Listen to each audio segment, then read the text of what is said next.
Hi friends, இன்னைக்கு நம்ம சேனல்ல ஒரு சூப்பரான ஸ்நாக் ரெசிபி பார்க்க போறோம்.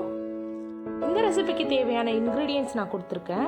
ரெசிபிக்குள்ள போறதுக்கு முன்னாடி ஸ்டேயும் நானும் சப்ஸ்கிரைப் பண்ணிக்கோங்க. மறக்காம பக்கத்துல இருக்க பெல் ஐகானை கிளிக் பண்ணிக்கோங்க. இப்போ ஒரு பவுல்ல 3 உருளைக்கிழங்க வேக வச்சு மசிச்சு வச்சிருக்கேன். அது உள்ள சேர்த்துக்கலாம். கூடவே 2 பச்சை மிளகாய், கொஞ்சமா மல்லி இலை, ஒரு வெங்காயத்தை சின்ன சின்னதாக கட் பண்ணி வச்சிருக்கேன். அதை உள்ள சேர்த்துக்கலாம். இது கூடவே ஒரு குடமிளகாவை சின்ன சின்னதாக கட் பண்ணி வச்சிருக்கேன். அதையும் உள்ள சேர்த்துக்கலாம். ஒரு அரை கப் போல ஸ்வீட் கார்ன் சேர்த்துக்கலாம். இப்போ ஒரு 5லேருந்து 6 பீன்ஸை சின்ன சின்னதாக கட் பண்ணி வச்சிருக்கேன். ஒரு கேரட்டை துருவி வச்சிருக்கேன். அதையும் உள்ள சேர்த்துக்கலாம். இப்போ தேவையான அளவு உப்பு, 1 டீஸ்பூன் சாட் மசாலா சேர்த்துக்கலாம். ஒரு 1/2 டீஸ்பூன் போல் சில்லி பவுடர் சேர்த்துக்கலாம். சேர்த்துட்டு இதெல்லாம் மிக்ஸ் ஆகுற மாதிரி நம்ம கலந்து விட்டுக்கலாம்.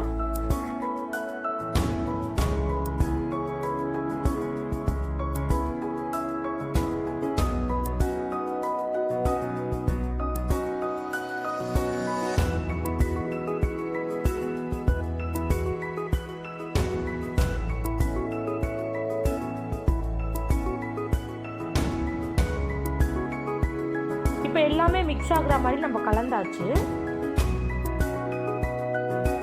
இப்போ நான் ஒரு பிரெட் எடுத்திருக்கேன். நம்ம அதோட ஓரத்தெல்லாம் தனியாக கட் பண்ணி எடுத்துக்கலாம்.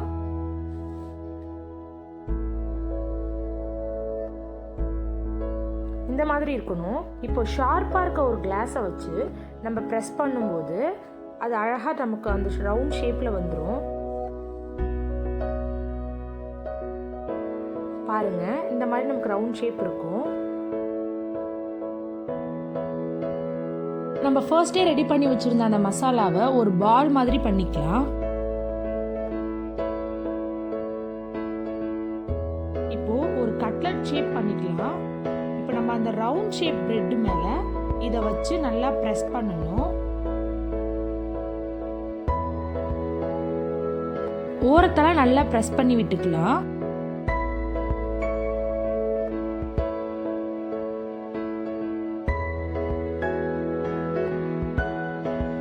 அவ்வளோதான், நான் நல்லா ப்ரெஸ் பண்ணிட்டேன். நமக்கு இப்போ இது ரெடி ஆயிடுச்சு.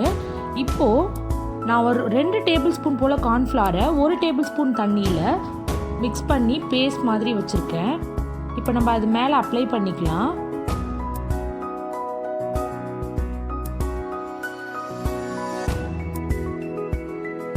மாதிரி அது ஃபுல்லாகவே நம்ம அப்ளை பண்ணிக்கலாம்.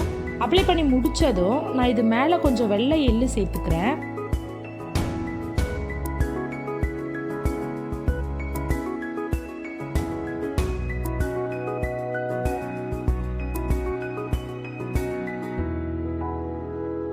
இந்த மாதிரியே நான் எல்லாமே ரெடி பண்ணி வச்சுட்டேன்.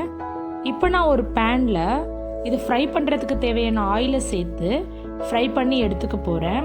உங்ககிட்ட அவன் இல்லைன்னா ஏர் ஃப்ரையர் இருந்துச்சுன்னா நீங்கள் 180 டிகிரியில் 20 மினிட்ஸ்க்கு நீங்கள் இதை வச்சு எடுத்துக்கலாம். நான் இன்றைக்கி ஆயிலில் ஃப்ரை பண்ணி காட்டுறேன்.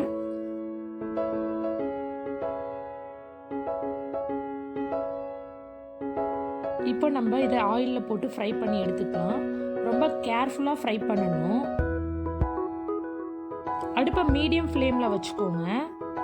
வச்சு நம்ம இதை ஃப்ரை பண்ணி எடுத்துக்கலாம்.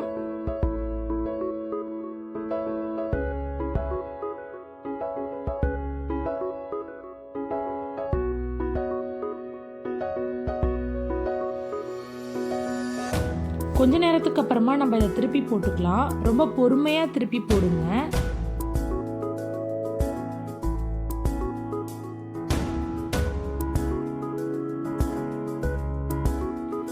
அடுப்பை மீடியம் ஃப்ளேம்லேயே வச்சு குக் பண்ணுங்க.